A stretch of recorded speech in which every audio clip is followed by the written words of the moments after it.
Assalamualaikum warahmatullahi wabarakatuh. Perkenalkan, nama saya Marisa Laris Budiarti, NIM 2017-228. Di sini saya akan menjelaskan tentang arbitrase.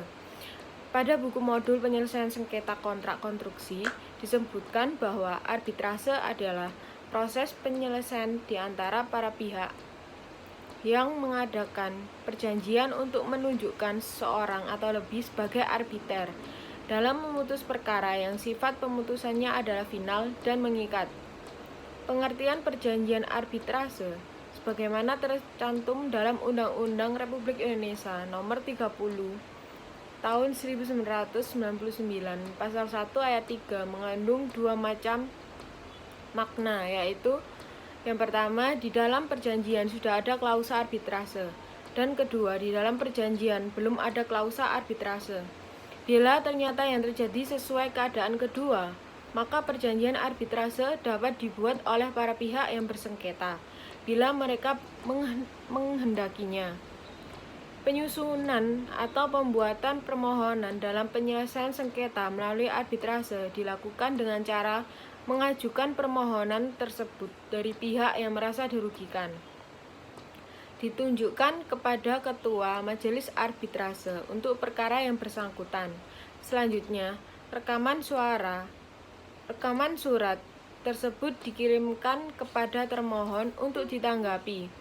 Bentuk permohonan berupa suatu himpunan dokumen yang disusun secara tertib dan mempunyai nilai kebenaran.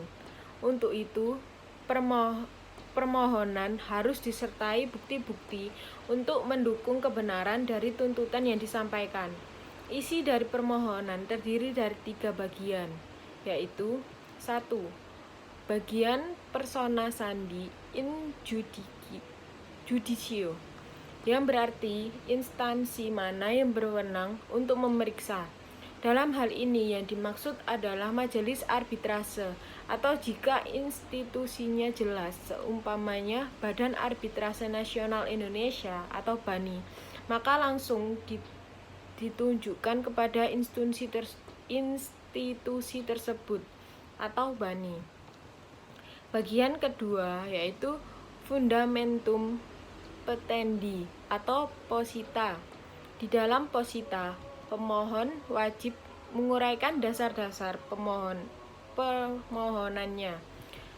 Semua kejadian diceritakan mulai dari awal kegiatan, misalnya ditandatangani kontrak atau dimulainya suatu kegiatan pekerjaan.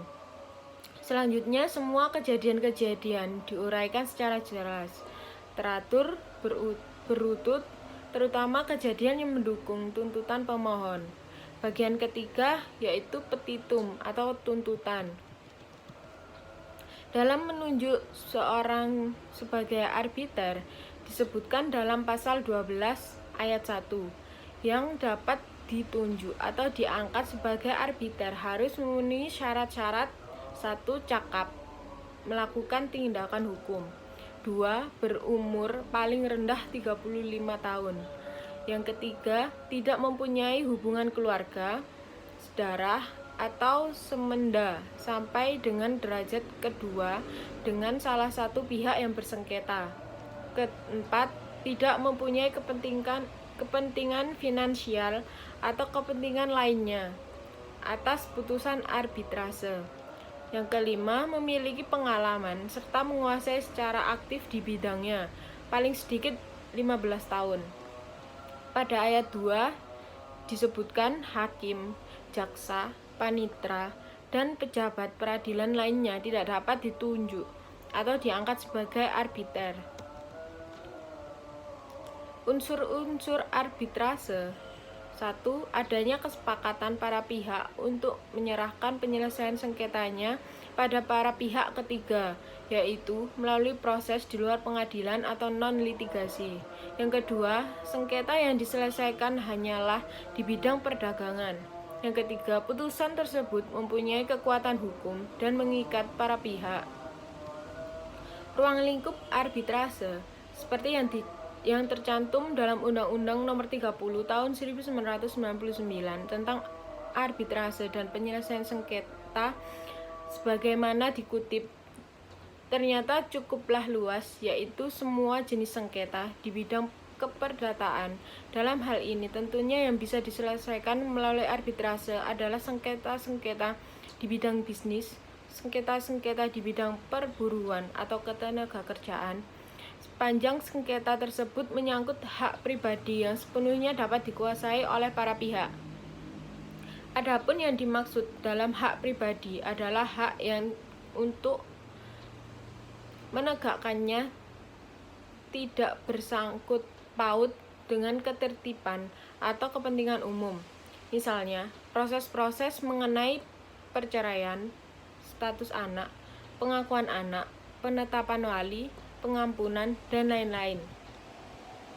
Asas arbitrase yang pertama adalah asas kesepakatan, asas musyawarah.